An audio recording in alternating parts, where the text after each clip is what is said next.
Yeah. I think with games like Dodgeball, that one has a lot of expandable potential, adding more walls. So that one for sure, we could just keep adding more and more stuff. Um, Rift Rush, maybe not. Maybe that's its final iteration, but it'll always be kind of cycled through in some way in the show, I think.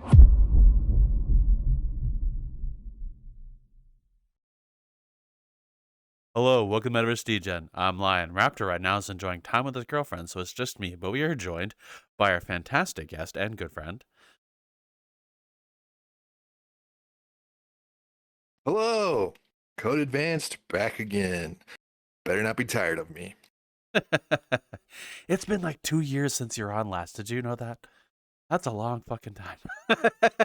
Yeah, I've got a whole new body since then. Kind I of the same, but it's different.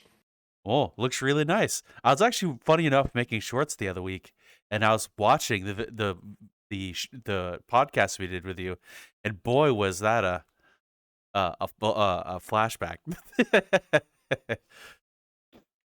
Yeah, I remember being so nervous before then. I'd watched like so many of you guys' interviews, so it almost, in a way, was like meeting celebrities for me. It's like I watched so many YouTube videos. It's like, oh my god, now I'm gonna talk to the people I was seeing on the screen. They grew up so fast when I first met you. uh, You too, man. We both grown. so I'll ask you this since I obviously know, but the audience doesn't. What have you been up to since that conversation? Right. So, after that whole interview, Lion and I, we still wanted to do stuff together. Came up with the virtual gauntlet, right? And I'm sure everyone knows all about that, right?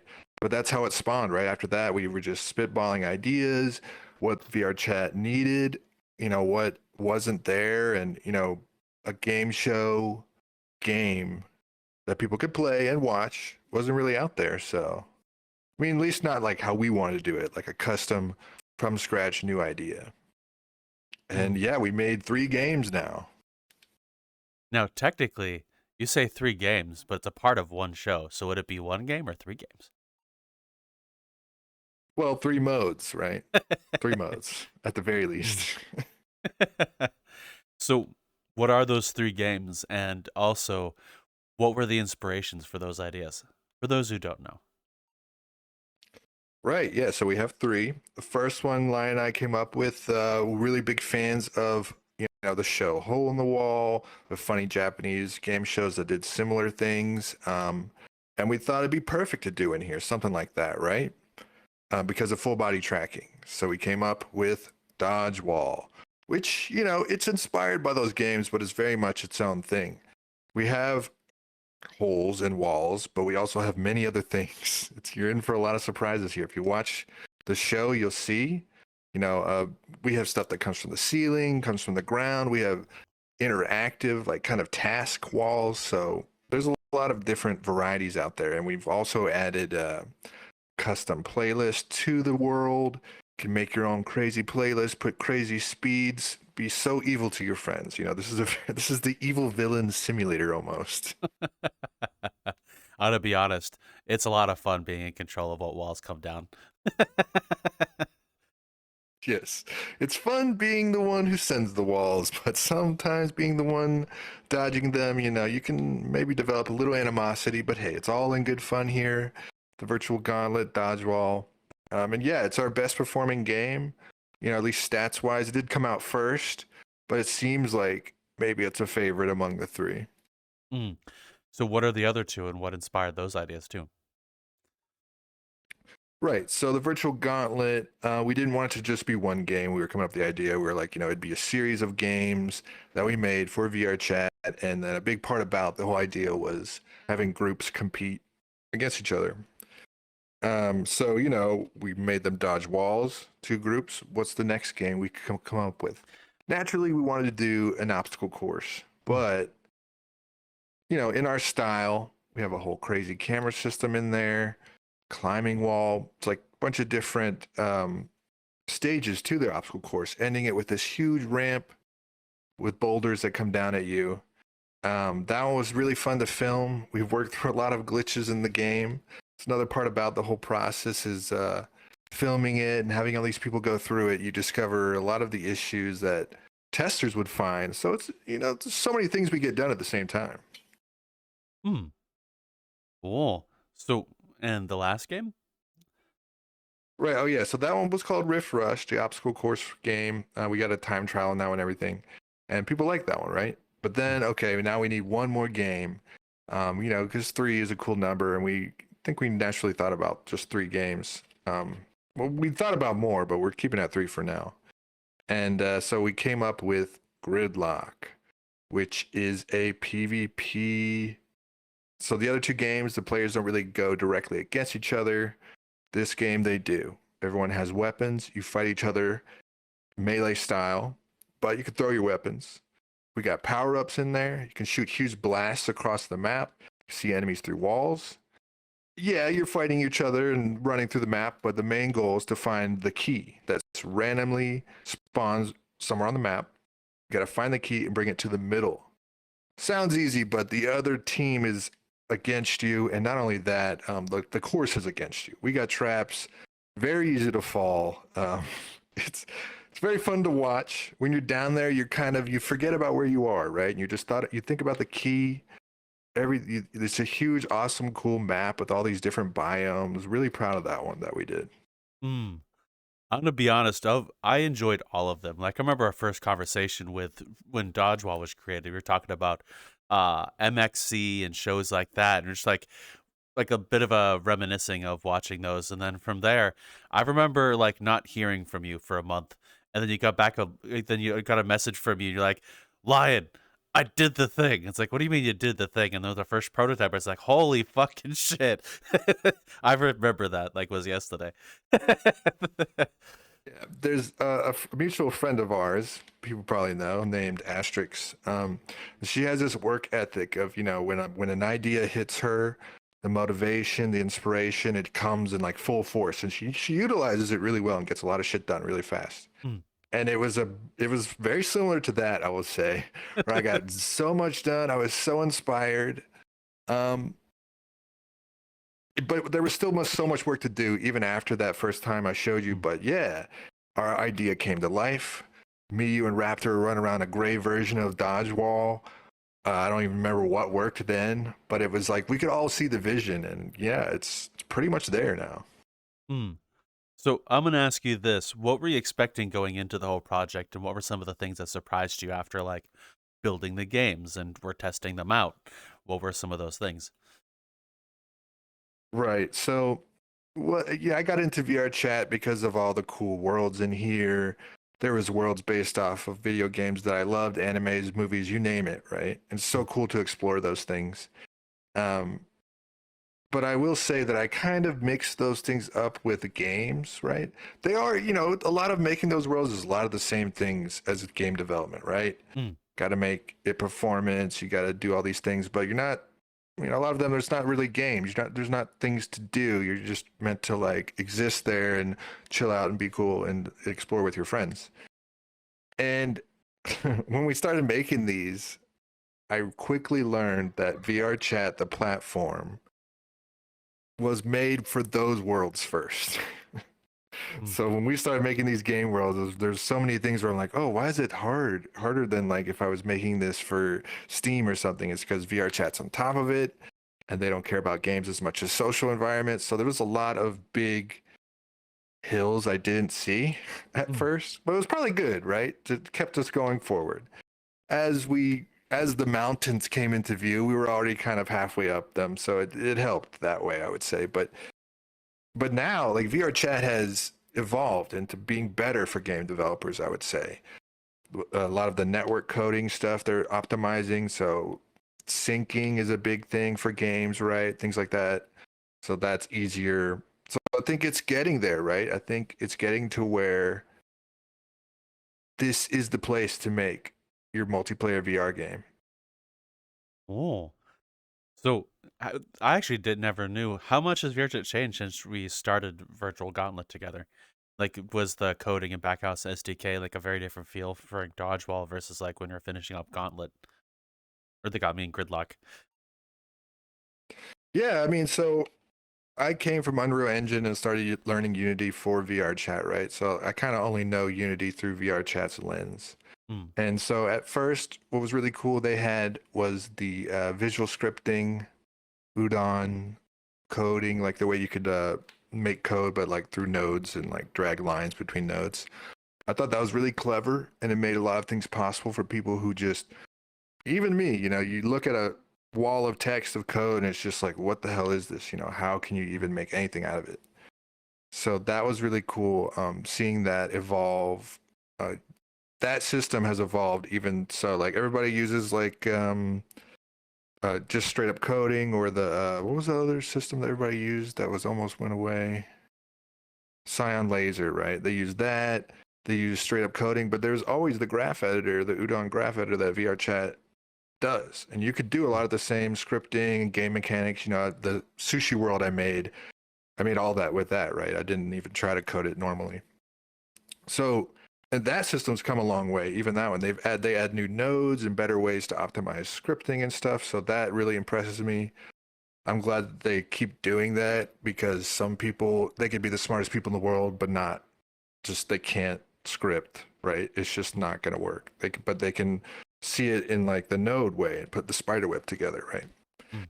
So that's come a long way. And even yeah, like I said, the network, the biggest thing is the network scripting optimizations. They're letting developers pretty much not not being so safe with us as much with the network calls and stuff like that, letting us do them a little more frequent, a little more optimized, and I have to do these like roundabout crazy ways. So that's awesome. I think with time, with the Steam audio update, that's a cool thing.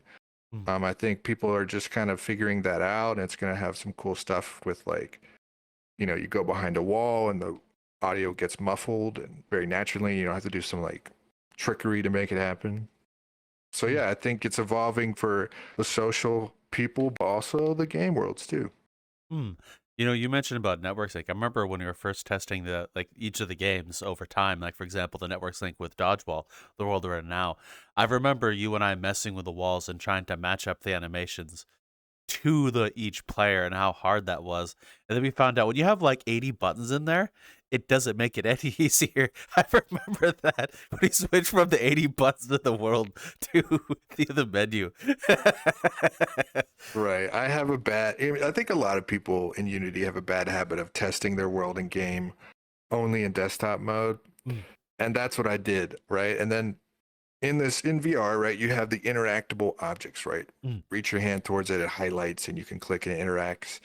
And you could set the distance for all these things, right? Mm. I can be really far away from it to grab it, or I have to be close. And we had a huge bunch of buttons, and they all had that same thing. And I tried to make it to where you had to be really close, but it was still, you felt crazy doing it. And that's, it's really good to test it in VR and think like a VR person. But also, you got to make it for everyone too. Desktop should work. Even phone people, you should at least think about them. Mm. But yeah, we switched to just like UI laser mode was the key, and like a whole like menu, right? Mm. So I have a fun question for you on the topic of like the buttons and some of the original systems we built. Do you do you have a preference for which of the systems you like better, regardless if they were optimized or not? Like, did you prefer you as code, like the buttons better or the menu? Did you like the how some of the walls or stuff in Rift Rush worked prior versus how they are now? What are your thoughts?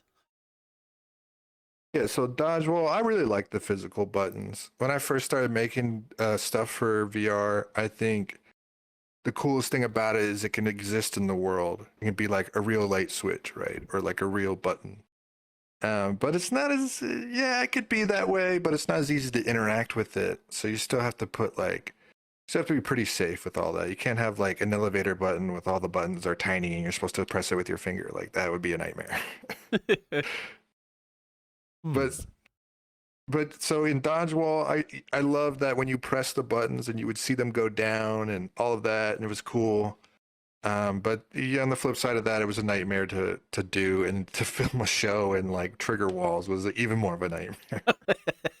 Yeah, I remember. You can actually watch our first attempt at recording an episode with the buttons. You can go back to the virtual gauntlet YouTube page and watch that.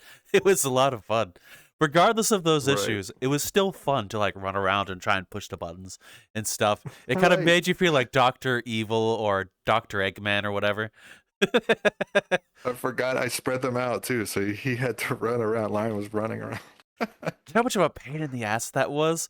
As much fun as it was, like you'd run over, click a bunch of buttons, and the blue team one have to run across the pad to go click the blue team button, and then I'd start the other thing again, then run across the thing again to then go give the red team a button. It was fun and complicated, but I enjoyed it.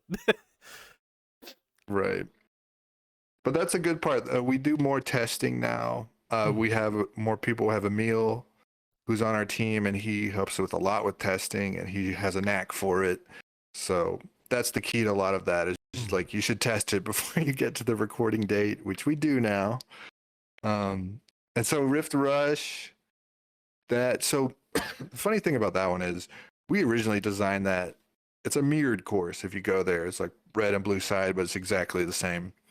And our original idea when we came up with it was each team would go at the same time all at once. So 4 players on each team and 8 people running on the track, on each side. And it sounded cool in our minds, but then recording it would have been a nightmare. So we quickly did not do that because we realized that recording and like just people talking over each other and all these things, you don't really want that.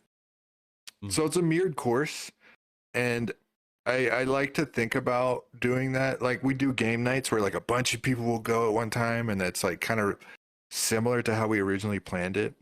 So I like to think about that part about it. It's really fun. Like the whole mirrored part about it is interesting.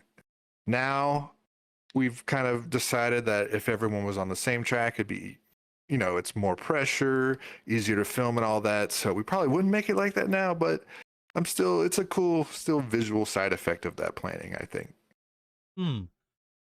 Okay. And I've through some like the games and our like creating of the or the building of the games, one would say. What were some of the things that surprised you most after testing? Like, were there some certain things that stuck with you? Where did someone point something out? They're like, "Wow, I didn't think of it that way." Like, for example, when we were doing Rift Rush, and with the ramp, when we had community labs in there. Right. So when we're making these games at first, it's just me testing it, then Lionel tested, then a few of our friends, right? But we never get like a good sample size of people. So a good idea, if you never heard about it, there's a group in VRChat called Community Events, and they run events every Sunday. Just look them up, and you can, if you have a world that you created and you want to present it, you can just show up. There's a way to sign up very quickly. And then, you get like close to max 80 people in your world. And that's what we did for Rift Rush. And it was a really good moment. It was like amazing to see 80 people at once trying to go up both walls. Didn't really realize at the time that the climbing was very messed up, but a lot of people made it. Still don't really know what was the true cause. The old climbing system, some avatars or players it just wouldn't work for, and some people could just use it very easily. So never figured that out. We switched to a much better system now. But seeing all those people go, and then by the time we have a huge ramp with boulders that come down at the end, and there was so many people just stuck there and giving up and respawning, and there was like a handful of people at the top.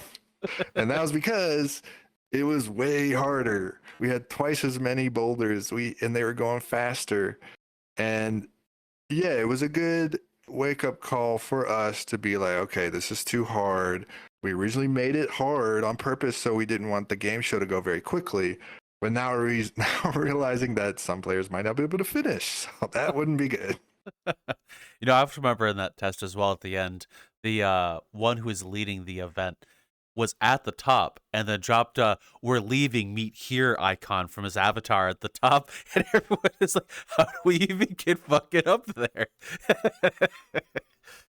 Yeah, was either Squid or Crazium. I don't remember who dropped it, but they did that, and I was next to them and they were laughing. It was pretty funny.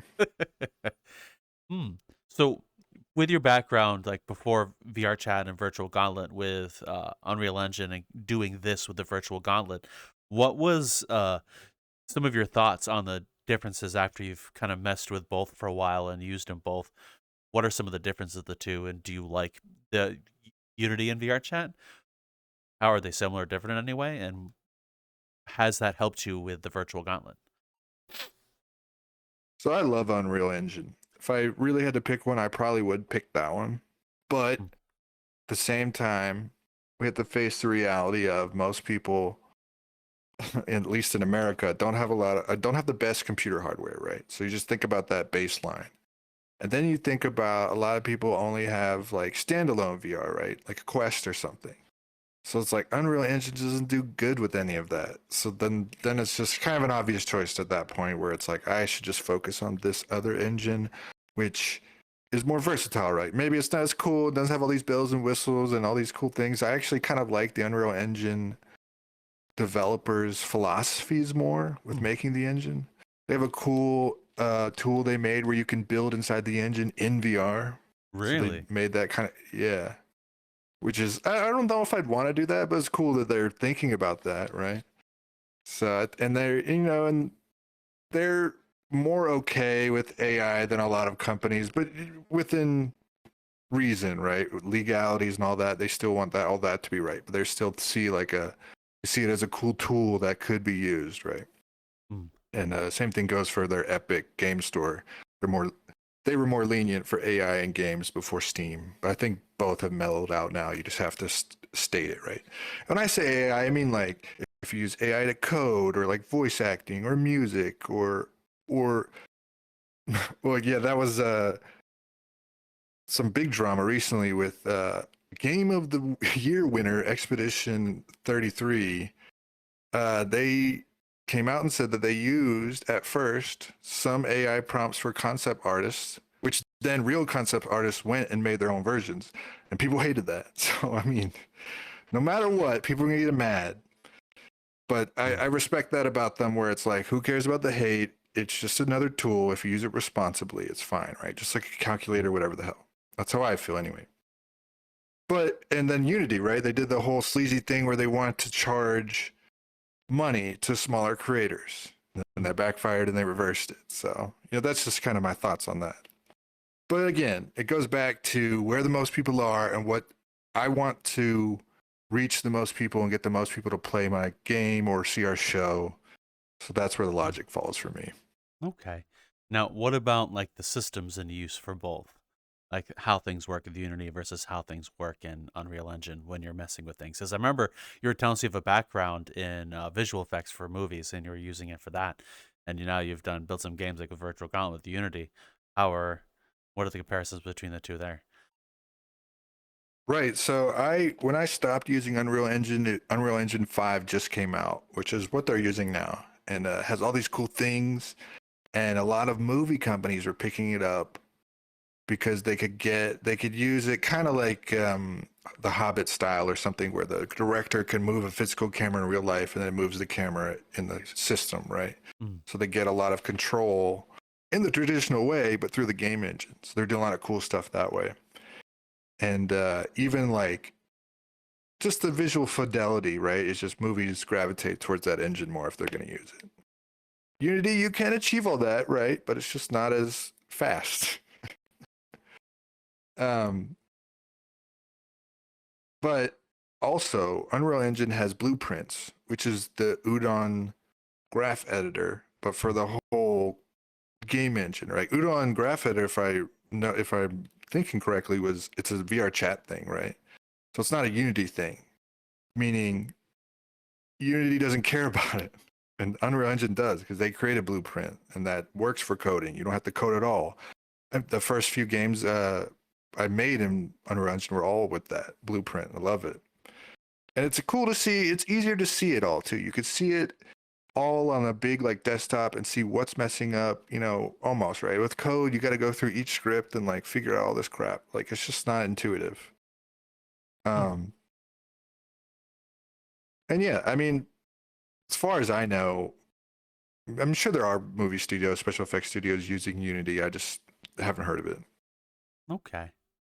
So during the process of building and creating the games for Virtual Gauntlet, what were some of the things that you've created, and what are some of your favorites of those things? Like, for example, the camera system, or some of the things you've developed for all the network syncing, as an example, as another.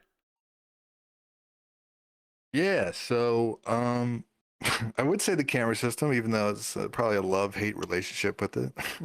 What do you mean a love-hate relationship?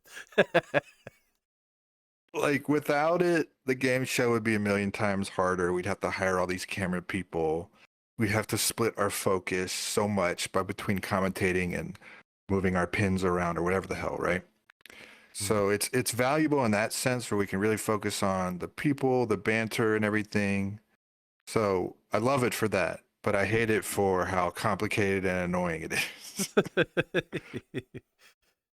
uh, But once it works, when it works, it's very nice. You could just sit back and talk, switch the camera angles. The newest version we have now automatically follows the players.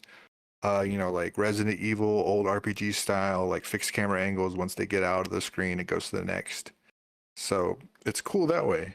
Um, but yeah, I mean, just so many issues with, oh, this player sees this and this player sees that, or it doesn't sync correctly. And I'm confident now the version is working, but we'll see. what about some of the other Another things? thing, Sorry. yeah, so some of the simplest, one of the things, this probably already existed, but I didn't know about it. I just made it myself. Is a script that just rotates an object infinitely. You attach it to anything, it'll rotate it horizontally, right?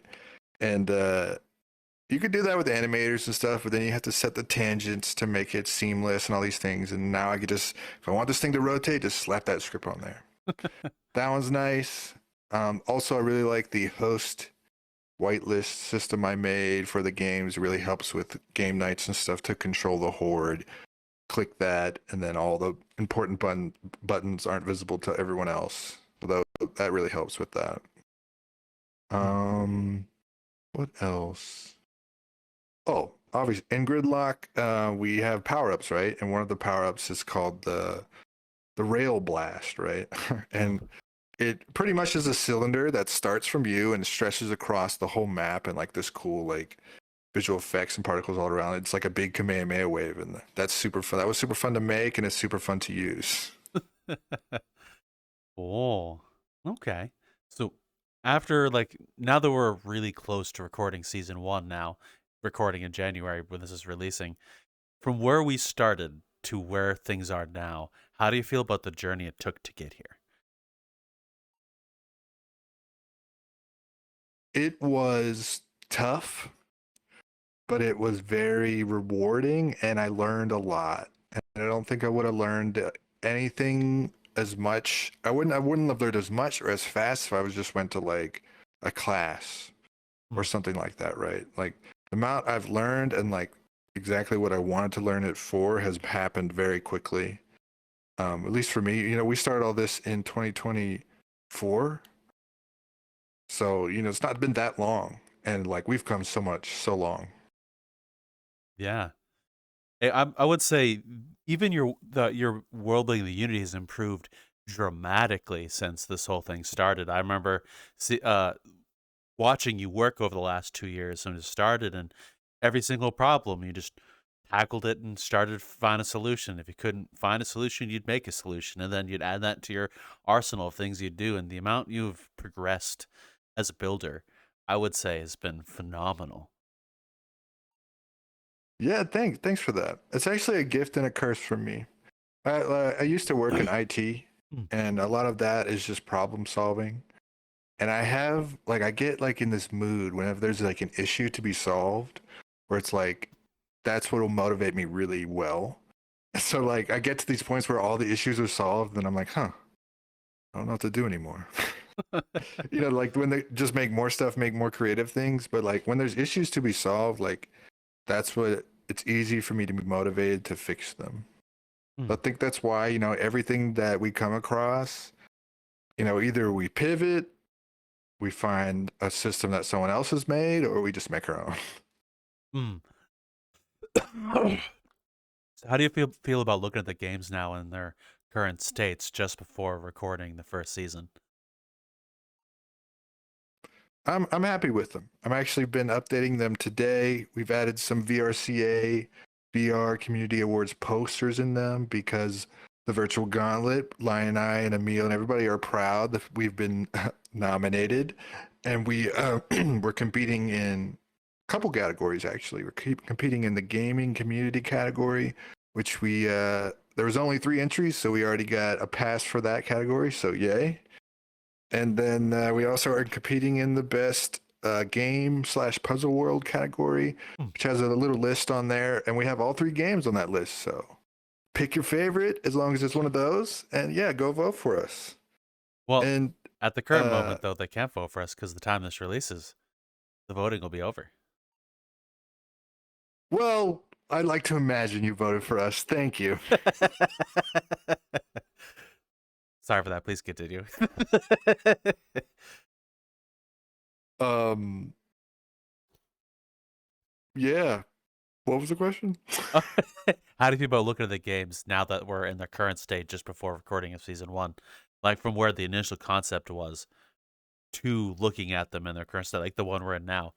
Because we're using Dodgeball as an example, it's changed a lot over 2 years. Right. We've added unified lobby to all 3 games, which is nice. Plays the video automatically of each one when you come in here because it is a game show after all, so you can watch the game show immediately when you come in, right?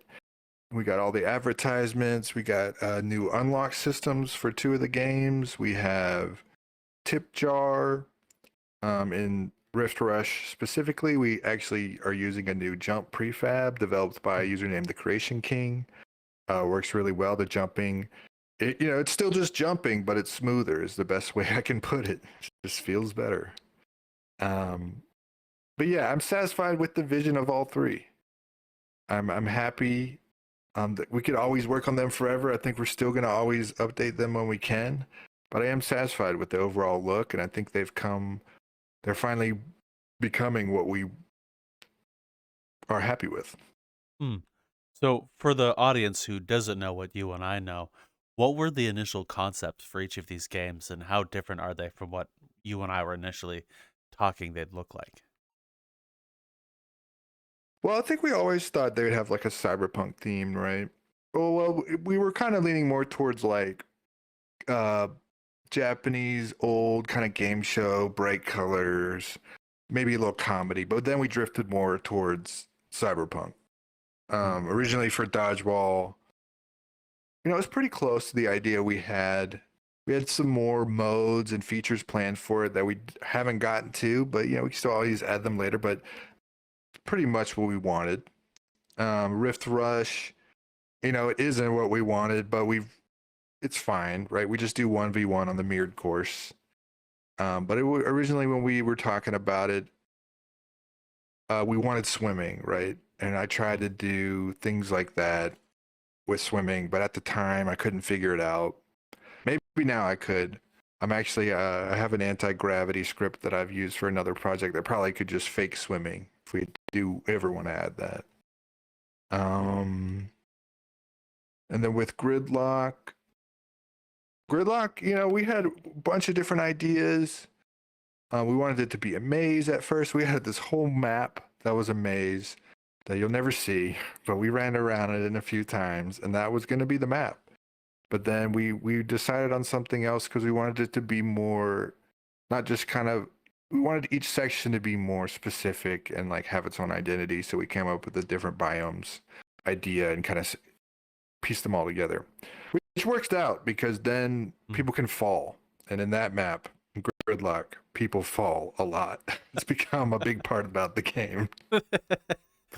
Yeah, especially over near the pushers over on that one side. It is people fall a lot to that, forgetting that they come out. Yeah. And you can hear it all. If you go in those games, we got camera systems, mics, amplifiers. You can hear your friends suffer. It's satisfying.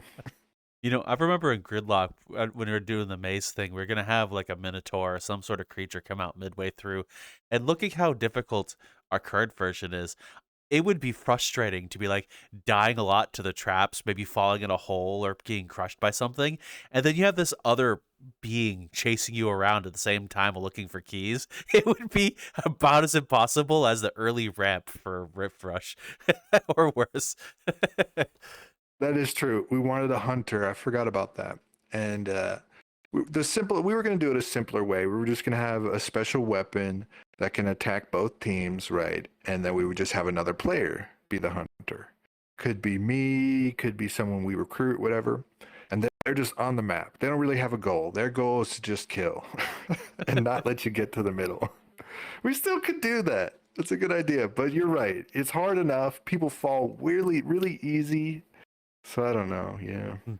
Although, to be fair, the current iteration of the Hunter and Gridlock being this spinning platform is difficult as is since you don't stick to it. I'm gonna be honest, the amount of times people have gotten frustrated playing that game, like standing on one of the ramps and then just whoop, down they go because they forget. Right. Yeah. So like, if you play VRChat, you probably noticed there's a platform moving. You get on it. You don't go with it. It'll just slide.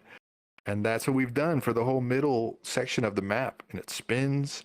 And we had to do that because in earlier testing, we noticed that people would just camp there, right?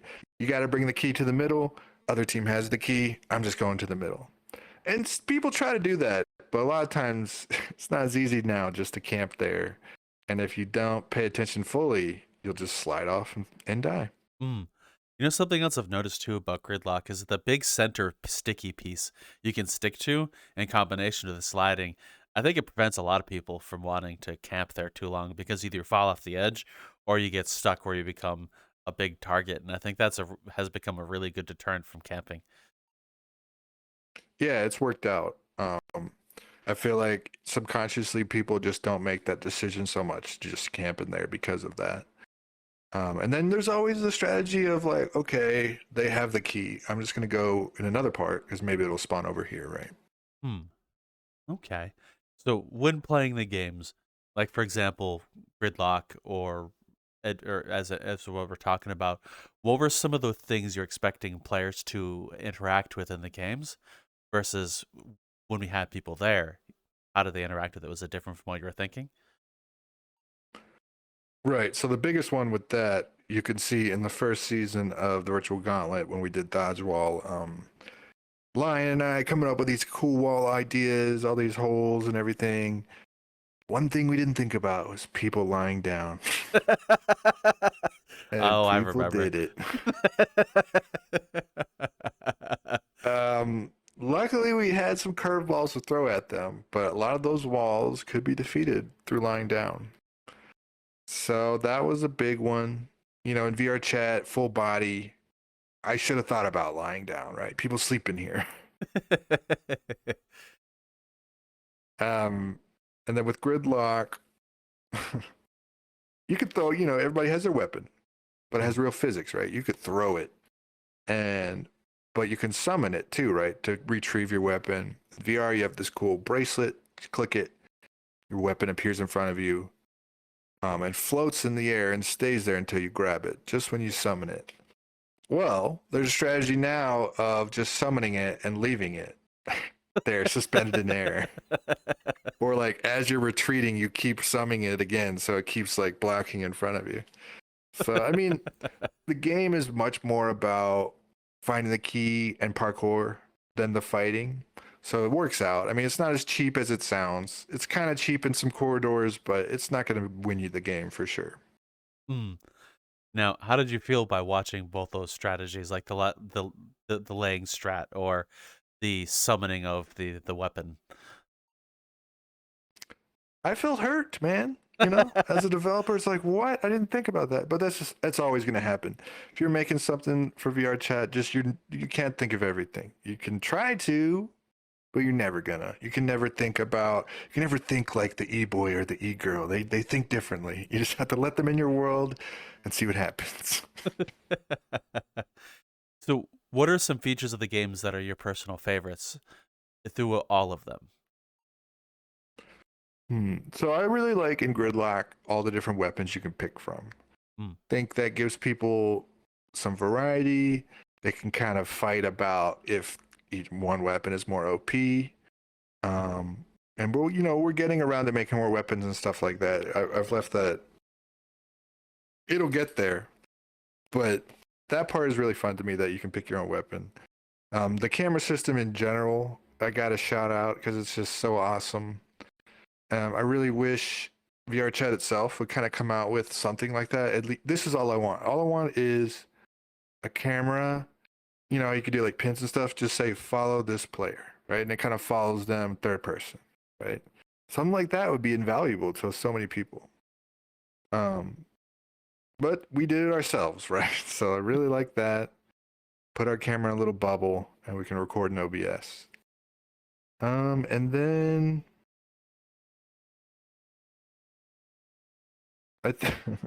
in dodgeball, we have that game. We were a little more evil, right?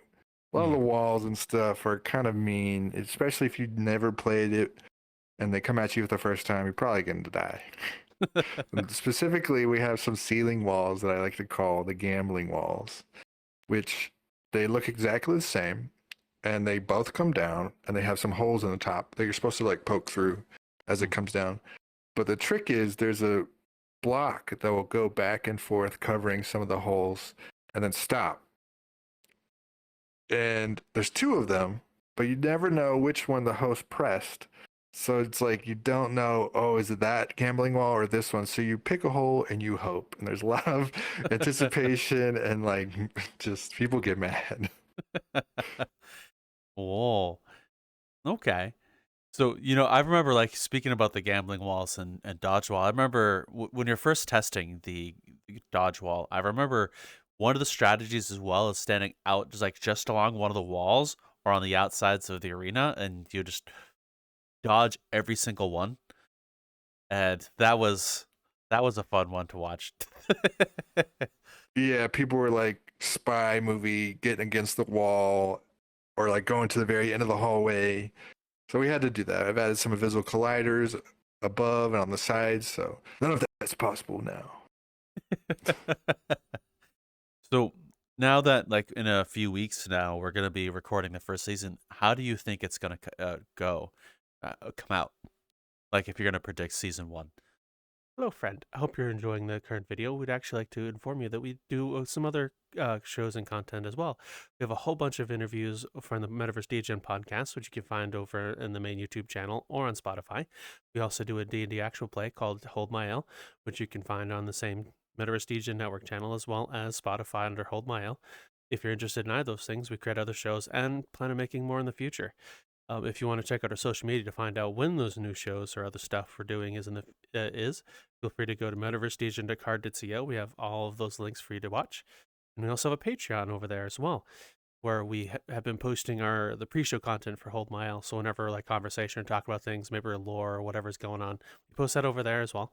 As well as we every once in a while pull stuff back from the vault from episodes long gone that are no longer on the channel. We'll post them every once in a while over there. Like for example, we have the old one where the first ever episode we pulled the raptor on. But we'd like to give a huge shout out and thank you to those who have supported us over at Patreon, such as Extra Tricks, Rosen, Aliquum, Future Oracle, and Forbidden Zero. Thank you all so much. You're amazing, and enjoy the rest of your video. Well, if we judge it by all our other sessions, definitely not how we're planning. So we should just throw that out the window. Something's going to happen. But, what we have learned is we just roll with it because it's really about the entertainment and the people and less about the games, which is it's fun, it's awesome. That's kind of the point of the game show, is to highlight VRChat as a social platform. You can meet real cool important people here. They do real cool events and groups, and learn about them as you watch them play some funny game, right? It's competitive and we do care about it, but it's mostly about the entertainment and social side of it all. Okay. So how do you think the two teams will compete? And do you have any ideas of who may win out, or can you predict anything you think may happen? Yeah, I mean, do you want to? We could give away who it is. Huh? Do you care? I don't care. It's up to you. Yeah, so we're gonna have the Helldivers of VRC compete again. If you watch our pre-season Gridlock episodes, they competed and were hilarious and awesome in that. So we're bringing them back. And then we got Kocho no Yakuza, which is a Yakuza role-playing group here in VRChat, and they do cool events and everything like that too. So it's like two role-playing kind of combat groups. I think it's gonna be really fun and a lot of shit talking, a lot of funny ass stuff's being said. Probably we really got to just put the camera on them and just kind of be like, I think there's people gonna be saying something all the time, and it's gonna be hilarious. Probably is gonna be more exploits figured out somehow, Well, at least with and I'm that, excited. Like, continue. and Yuki, she's gonna be competing. Mm. She competed in Project Community on Dodgeball, and she's already an awesome competitor, and she's hilarious and everything. So yeah, it's gonna be great. This is gonna be a lot of fun. Honestly, I'm quite excited to see how the first season will come out because it's been in the works for a long time. Thinking back to like our initial vision of what Virtual Gauntlet would be, what we thought it would look like, and seeing it in fruition now, being able to stand in it, I'm excited to see it like to finish the first season after the work, the testing, the thoughts. Yeah, Lion and I, all of our little group, we do many things. We have many events, many projects, all these collaborations. So, and the Virtual Gauntlet is just one thing for us, but it's very important to us. So we are, maybe season one could have came a little sooner or all these things, but the fact of the matter is we care about it a lot. It's our baby. We're going to take care of it, and it's definitely just going to keep growing. Maybe we do have other things that we focus on, but it's never going to be forgotten or neglected for sure. Hmm. So now that we're this far, I remember one of the ideas that we were talking about is changing the games up every once in a while. How do you feel about that thing, that vision we haven't quite well, we are kind of doing now because I know you're thinking about another game already. Do you think it's more plausible now that you're this far, 3 games into Virtual Gauntlet? Yeah. I think with games like Dodgeball, that one has a lot of expandable potential, adding more walls. So that one for sure, we could just keep adding more and more stuff. Rift Rush, maybe not. Maybe that's its final iteration, but it'll always be kind of cycled through in some way in the show, I think. Um, and Gridlock has a lot of expandable potential as well, too. I would say like Dodge, maybe not as much as Dodgeball, but we can add more weapons and power ups and stuff. But yes, we do want to make more games for sure. I think that is our plan as the Virtual Gauntlet. We want to make more and more games, and we don't want to rush them out and keep pushing them out quickly. But we do want to. We're never just going to settle on a set of games. I think we will go back through them. We'll change some stuff up, but there'll always be new stuff in the works for sure. Honestly, I'm quite excited to see what things you build. Like being able to being friends with you after we did the podcast and then watching you work. I'm excited to see what is created from you in the future. Like for example, one of the games that I have secret knowledge of, it looks fun, and how you tackle problems, especially watching you build all 3 of these and solving each solution. Like for example, one of the things you've done with the climbing thing is we went through I think 3 total different variants of climbing, and then you Frankensteined the last one to work how you wanted it. And now it's fantastic, and seeing you work and build and adapt and how you tackle things, I'm just stoked. Right? Yeah, I feel this VRChat's awesome for getting people to try your stuff. It's another reason why I love this platform. There's a lot of troll videos, a lot of opinions about VRChat, but that's really honed in and focused on one part about it. Lion and I's little game show part about it has none of that. So it's possible to be without those things that you see all the time. And the climbing system, I forgot what I was saying. So good. I do know with the climbing system of the games, the climbing system I think has been the most talked about within the community of people who play it. And I think there've been a few requests of doing just a climbing world too. Because I remember like, can we just have like the climbing wall, but more? Right. So the one thing that really translates really well in VR is climbing. Sure, you're not really pulling your body weight up and stuff like that, but there's still a lot of the same struggles you do as in real life. You're reaching. If you can't reach far enough, you gotta lean or choose a different route. And the system we have feels very natural and normal to climb. I think even for like if your mom got on here, right? You tell her, you just press this to grab, and she'd be able to figure it out, which is a very powerful thing about that system, right? Mm. And it feels good. It's really you can do a lot of things with it. We're definitely thinking about more climbing things because it is a fan favorite. Every time people use it, they just like, I want more of this. Hmm. Okay. So when we were initially building before we tested versus testing, what were some of the things the community or people who've tested it said to you that surprised you? Maybe something like something they didn't like, or ways they used it you weren't expecting, anything like that from feedback versus like how you initial thought uh, they would, like for the first testings of each one. Yeah, so dodgeball. Um, I think people liked it at first. I think there's just a set of people that don't even want to give it a shot and just aren't into that type of game where something's coming at you and you have to like figure out a way to dodge it. I've noticed that some people were like super into the idea and some people weren't.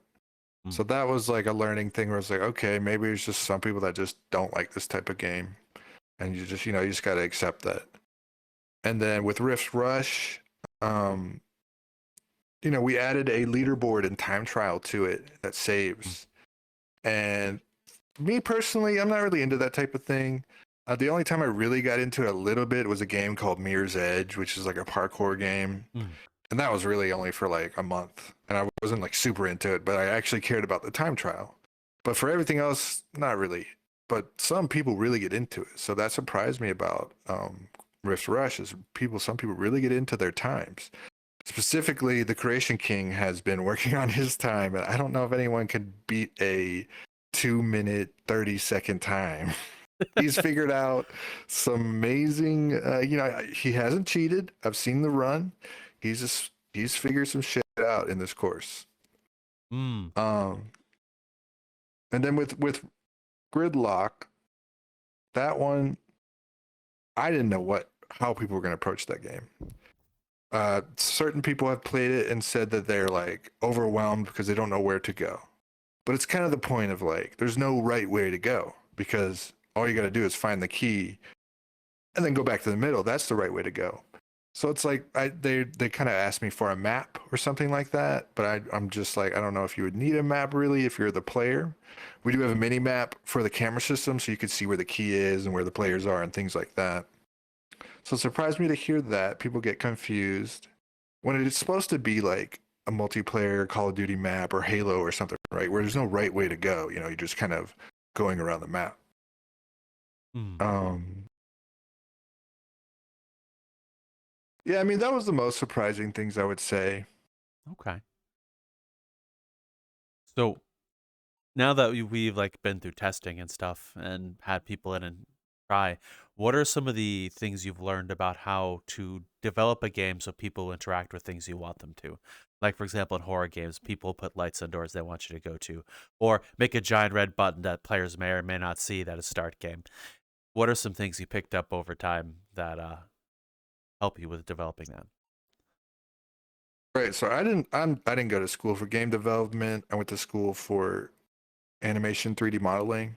I had a special effects job, never worked in the game industry, but my whole life growing up, I've always wanted to do it, right? I think our age group, there was a big chunk of kids growing up because we grew up in an interesting time where going from the 90s to now, you see all these big leaps in video game graphical technology, and that hype doesn't happen anymore because every increase in technology or everything now is very like small, right? It's like diminishing returns. You don't see the big leaps anymore. So I think that's what sparked a lot of us to get into it, and I always wanted to get into it, but the whole coding thing. I've tried many times in my life to learn coding, and it just never stuck. Maybe it's just, I don't know. But finally, the Blueprint, Unity, VRChat path forced, it made me focus on the code differently, so I can really think about it differently. I was always trying to think about it as learning the coding language, but now when you think about it as learning the coding language to do this thing, it clicked better in my mind. And so growing up, I got into things like RPG Maker, which is like a little old Sprite game maker engine, and you make like old RPGs, right? You can make pretty good stuff. And I remember making some games in there and feeling super satisfied having other people play it and just kind of go through my little dialogue trees or fight like little monsters I set up. And I got a lot of satisfaction out of that. And and it was just fun to develop a world, right? Or like it's a world, right? That people come into and you have control over it. But doing all that, game development and game designing is a real skill. I recently watched an interview with a really old Japanese game PC 98 developer. Back in those days, the programmer was the guy. He was the guy that made the game. He was the game developer. He was everything. But nowadays, it's not like that. Nowadays, the game designer developer is its own role. He may not even know how to code because it's not the most important thing. And I wouldn't say that's a bad thing. We've just realized that that's a skill in itself that is separate from coding. Coding is just making the stuff happen. Game designing is another thing. And I learned that pretty quickly trying to do all this, where it's like, yeah, I can build all the parts, but designing it and having that flow and that gameplay loop is a whole nother beast. And these lobbies that we're in now are part of us trying to learn more like that, being a little more comforting when you first come in here. You know what you're getting into with the title and all the buttons around, right? And then you go into the game entrance. But you kind of have to treat people like they're the dumbest person. Not everybody's dumb, but when you're making games, you really have to just think about the dumbest person. And that's what we've learned a lot with because a lot of times with these games, people give it like 5-10 minutes and they're gone, right? So it's like you really got to make it those 5-10 minutes, then be able to get into the game quickly, test it out. Do they like it or not? If they're 5-10 minutes and still not activated, then you failed. Okay, so what are some of the things you've learned and picked up to do that, like to get people engaged and play with it or know what they're doing? Like, what are some of the things or ways you've laid things out that do that? May I ask? Yeah, so in Dodgeball, when we first started making it, well, not when we first started making it. We got to a point where we started making it where like put everything in our expandable menu. Really cool menu. You pull it out. Some awesome little cool menu made by Myro P in VRChat. Shout out. Badass menu he makes. Even works on phones. But then we even made a little guide that's animated that tells you how to open the menu, the key, and everything. People would though still come in. Where how do I start? Where's the menu? What do I do? So it's like I learned that you can have the menu, but you still got to have the stuff in the world and how to make it happen in the world without the menu at all. So now I make it. That's how we kind of think of it now. We think of it as you could basically start the game and do everything from the world, but if you really want to get into the nitty gritty, open the menu, right? That's how I'm thinking about it now. That's how I approach it now. Where you can do all the same things, but also have some more options, but only options you would want if you're like a seasoned player, right? And that's hard to think about. I didn't go to school for it. I don't watch videos about game development in that way. It's almost like anthropology because you're thinking about humans and like how they think. It's very it's weird. It's something I'm still learning and developing every day for sure. It's probably not my weakest skill, but definitely a skill that's not as high as the rest for sure. So what are some of the things in the other games outside of Dodgeball that you've done to the player who be hopping in for Rift Rush and Gridlock?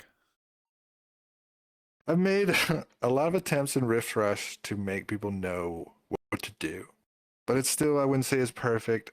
But it's kind of a side effect of how we make the games, right? We make them as a game show first, and then we adapt them for a public release. And I've noticed some people going to Rift Rush that don't know how to, they don't know what to do, they don't know where to start, right? They see a middle thing and the two climbing walls, and they're like, what do I do? So I added, Jeff, who's our little cool mascot of the virtual gauntlet. Big picture of him smiling, the speech bubble that says, start the race here. But not only that, I added a big red button. And not only that, I added a big arrow pointing to it, animated. And still, people don't know how to start the race. So it's a learning thing. I think less is more, and really only highlight and focus on the really important things. At least in the beginning, like that is what I learned. But it's tough, yeah. And Gridlock, it's the same issue as Rift Rush, where people don't really know exactly what to do. So I put a big billboard right when you go in there with not too many words, and they're color coded to kind of tell you what to do. Hopefully that works.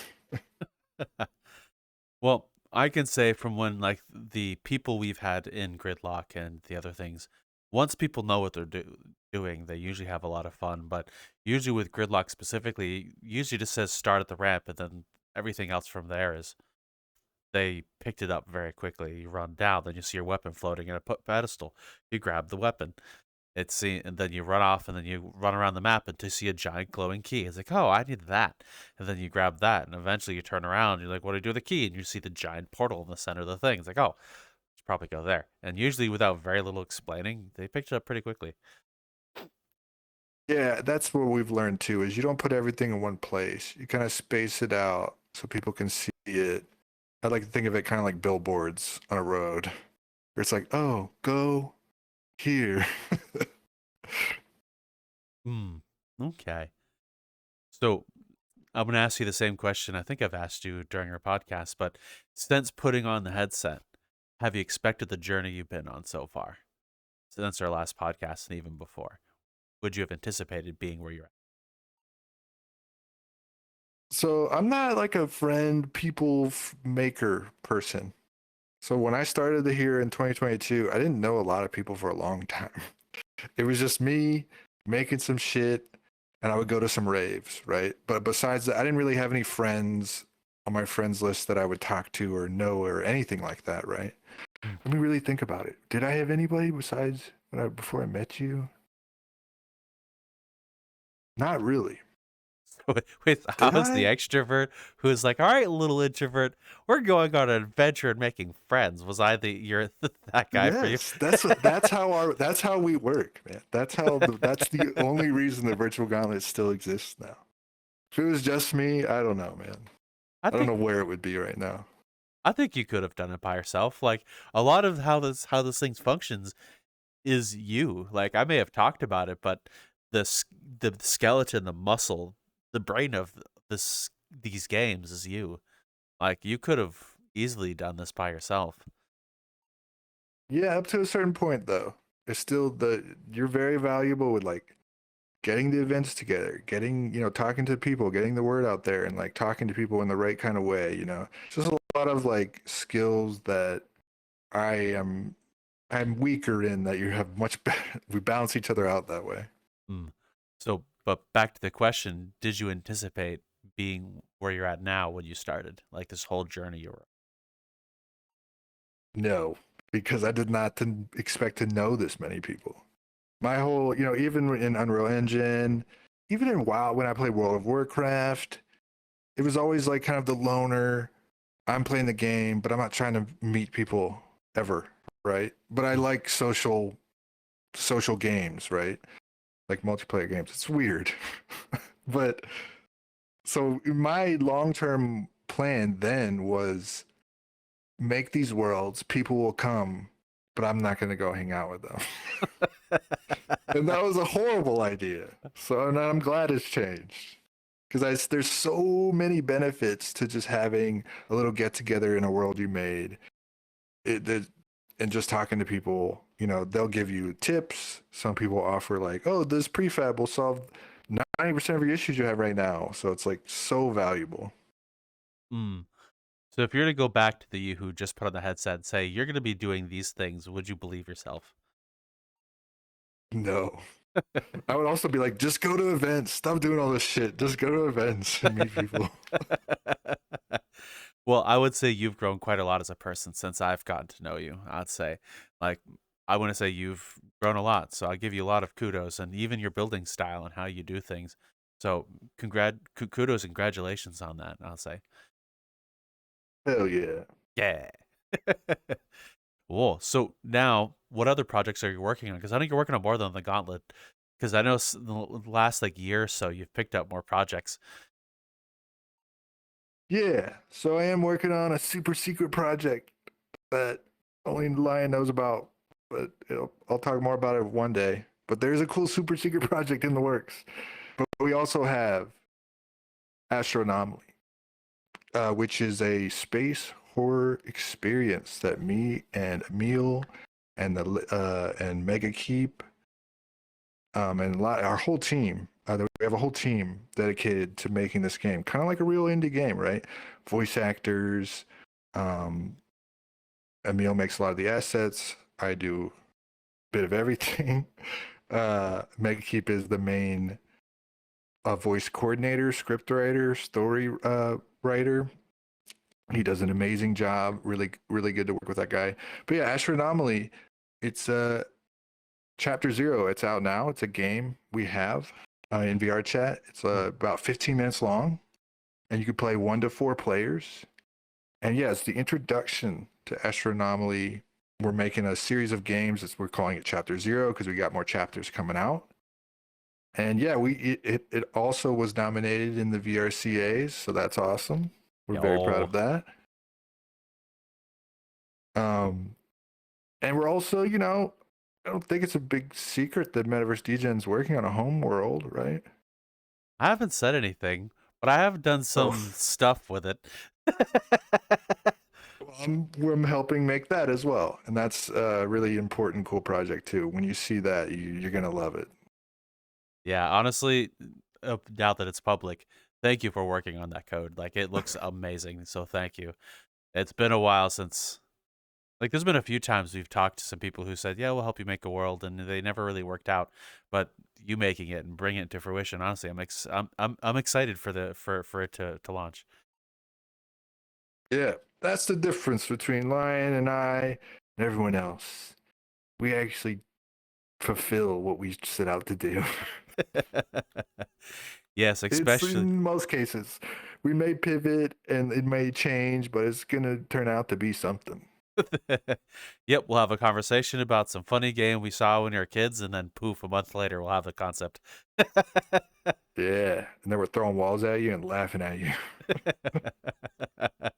So with Astro Anomaly and then that project, I know that was a bit later after Virtual Gauntlet.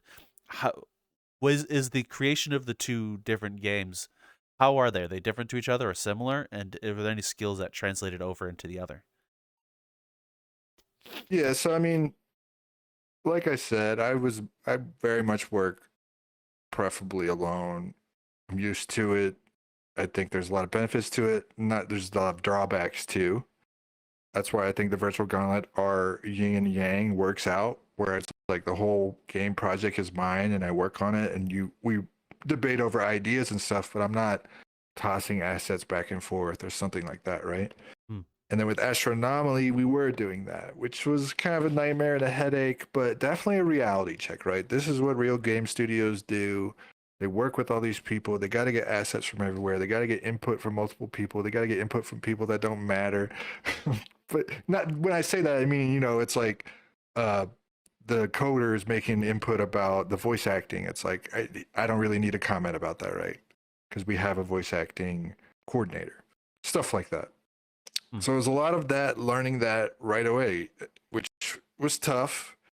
And in a way, Emil and I are like the leaders, even though it's more of like a group thing, but we still have to like mush people along a lot of the time, right? And it's been tough. I would say I prefer working like we do, but there's a ceiling limit to how we work compared to Astro Anomaly, where you have a small team. You can just really dedicate a large chunk of tasks to one person and not think about it. That's pretty nice. Hmm. Okay. So, what inspired Astronomaly, and what of it can you tell us? What is the story for it? Yeah, so VRChat had a Space Jam video game jam, an event thing, contest, right? And everybody had to make a space themed world with some criteria of like, it needed to be humans thriving in space, right? It was not like they're surviving, they're thriving. So Emil, and that was actually the first time I worked with someone else, like trading assets Hmm. and like sending back and forth, and that was with Emil. And that worked out a little easier because it was just two of us, and he was just sending me, he made a lot of the assets, and I would just throw them in the project. Hmm. And so we made that. We wanted to win the contest. We made this cool space station called G88. It has a whole tram system you start on. It has collectibles. It has like some cool like a cafeteria, a growing plants area, anti-gravity area, some rooms. And like a lot of my projects, I was like, man, what if we had a mascot for it? Because we have one, Virtual Gauntlet. So I thought about Astro Buddy, which is the cutest little guy that you'll ever see. And he's the mascot AI of the station, right? And in that map, if you find all the collectibles, you can unlock the avatar and get him. And, that was it. We presented it. People from Australia Space Station and last year's Space Jam winners went to all the contestants and they made decisions. And we unfortunately didn't win, but technically we got like 8th, if you want to put a number on it, which is we were proud of. We got a little trophy, a digital trophy that we have in the world there. And we were just chilling with some of our friends in the world after the fact, reminiscing. We're all on Astro Buddy. And Astro Buddy's adorable and cute, right? But he's also sinister, kind of creepy looking. So we all kind of came to that conclusion. And we're like, what if it was like a scary map? Like, oh man, we could change it into a scary map. But then we're like, what if we made it actually its own game, right? Its own like little story. And that's how it started. We actually, in that same Space Jam world called G88, has a teaser room that alludes to the whole horror aspect to it all. And you can go there, and from there, when I update that world, I'm going to add a portal to Chapter 0. But Astro Anomaly Chapter 0 is out, where you should go to from there.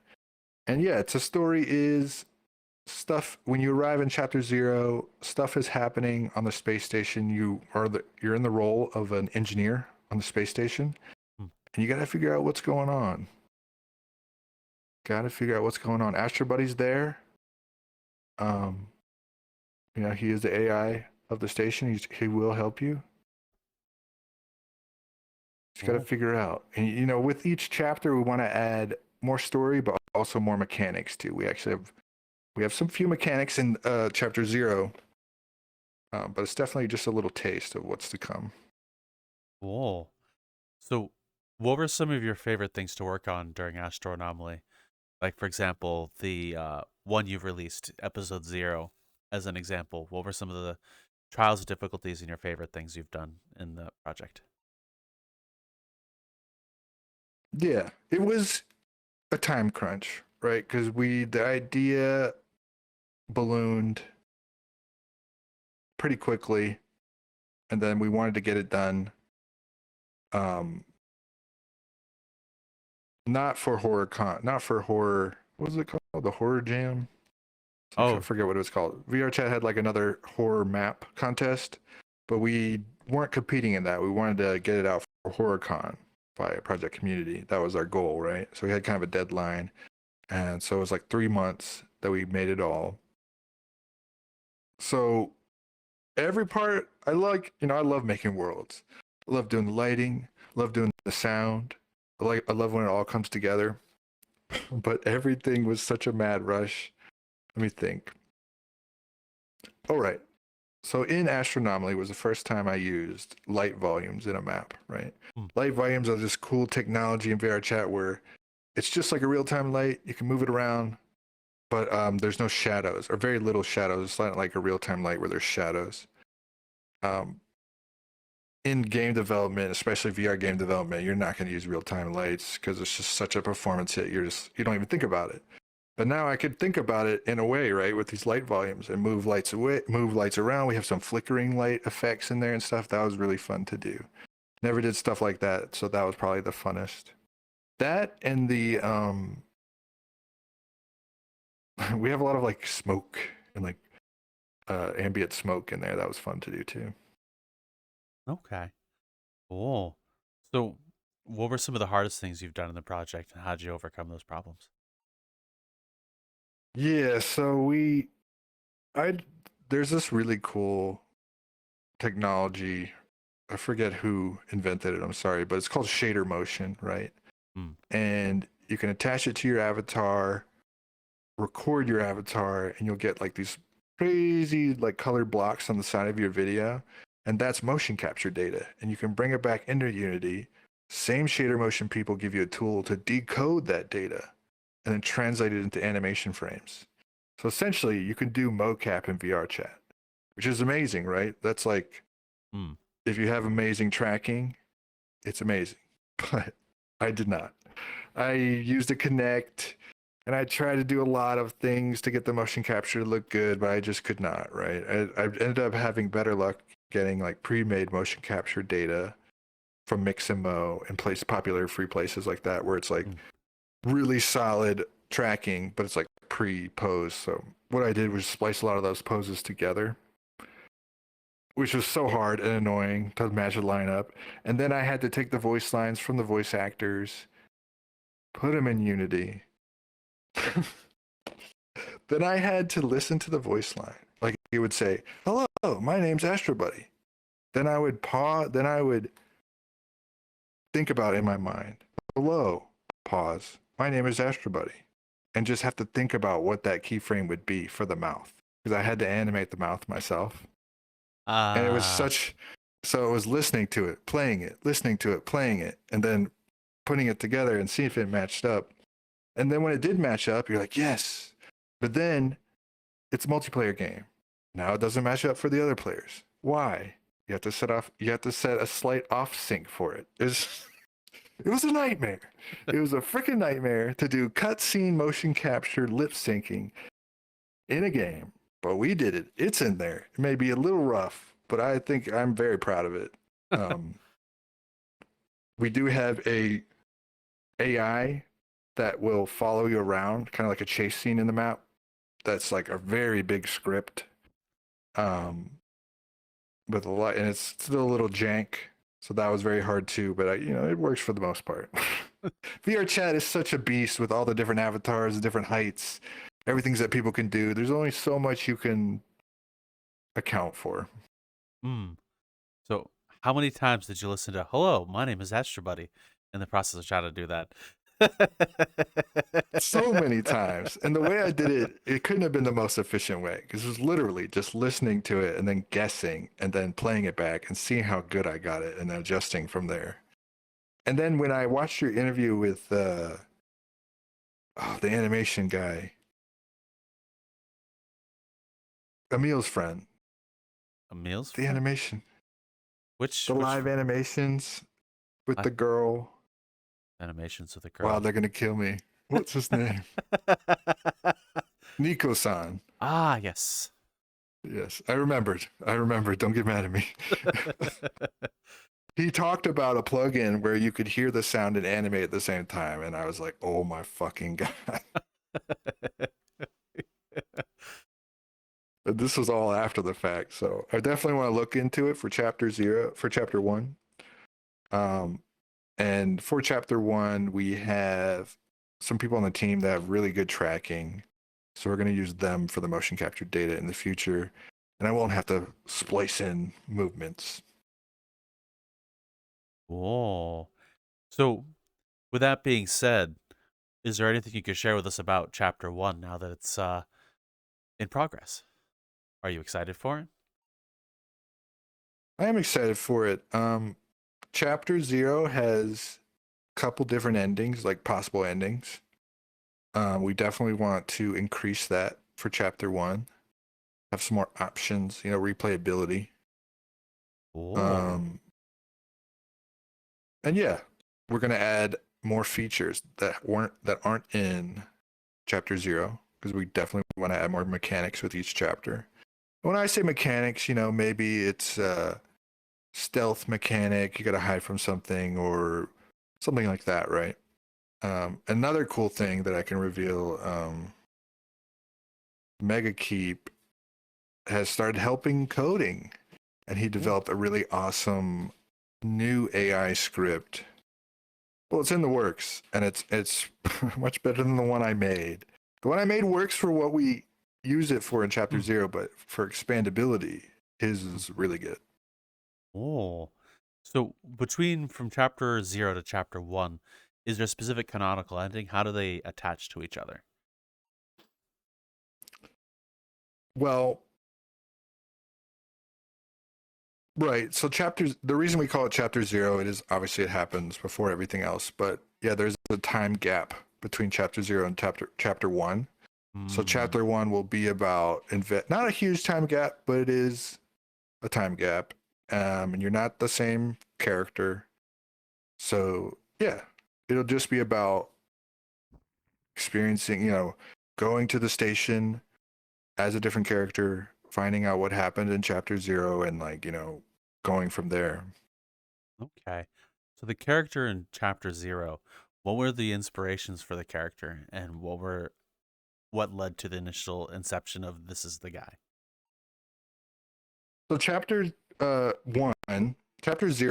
you play an engineer, right? Who's voiced by a user called Elia, who's a really good singer, flutist, voice actor, music creator. He does so much.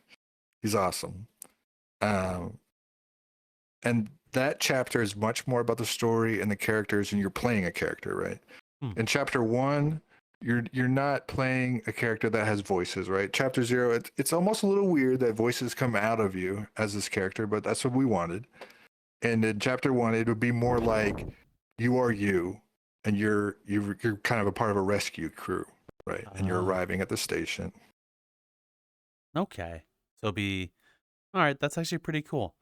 So with that being said, thank you for coming back, by the way. It was absolutely awesome to have you back on and hear what you've been doing, because you've been up to a lot. I know that, but the audience doesn't know that. So thank you. No problem, man. I will always come back if people want to hear me. It's always fun talking to you. I think it's just every day we talk like this, seems like. We actually do. This is kind of how we sounded like normally, to be honest. Right. I mean, yeah, maybe a little more professional here, but no, not much. There's a little bit more your mom's outside the camera. Right. Way more puns from Lion. So with that being said, if anyone wishes to find you or any of the projects you're in, which is a lot, where can they go to find you? Yeah, so I have my own personal YouTube channel at Codeadvanced. I still put up Zelda shorts there and some Let's Plays randomly. Not dead, it's just, it's still there. Virtual Gauntlet, at Virtual Gauntlet on YouTube, Twitter, all the things. You can watch the pre-seasons of each game show. Astronomaly, same thing on Twitter and Blue Sky at Astronomaly VR. That's what it is. And yeah, we have Discords for Virtual Gauntlet, Astronomaly, and yeah, for the Virtual Gauntlet, if your group is interested in competing, definitely go to the Discord, because we have an application section. Ooh. We'll have that in there for you, the audience, in order to go check out and click all the links if you so choose. If you're on Spotify, instead of being the video description, it'll be an episode description. You have a bit of an adventure to find there, but they're all the same place, same label for you to copy, paste, or click your way to everything you need. And this is where we ask you, the audience member, a question, interact with you a little bit, and we'll actually ask you a question. What is your favorite game currently? We'd like to know about it. Currently, I've been still playing a lot of Cyberpunk. I've been kind of stuck on it for a while. I'm a bit obsessed is a problem. But with that being said, thank you for joining us, folks. See you later. I wonder if you can ride the train and go inside the fucking over there. That'd be cool. That would be cool. How big It that wall is, goes though. in there and goes around. Why? And it goes around. Oh, it does. Holy shit. Fuck yeah, it goes fucking around. I don't know where it goes. Like I said, I just got here. I don't know where everything is. Huh. I have to check this place out. Definitely. We're going to have to. There's another one. There's another one I got to show you that It's called the. Yeah, hold on. Another one is called the Cozy Woods. That one's cool. Oh, okay. We're definitely going to check that out too. There's a bunch we're going to have to check out. Yeah, there's some new ones in.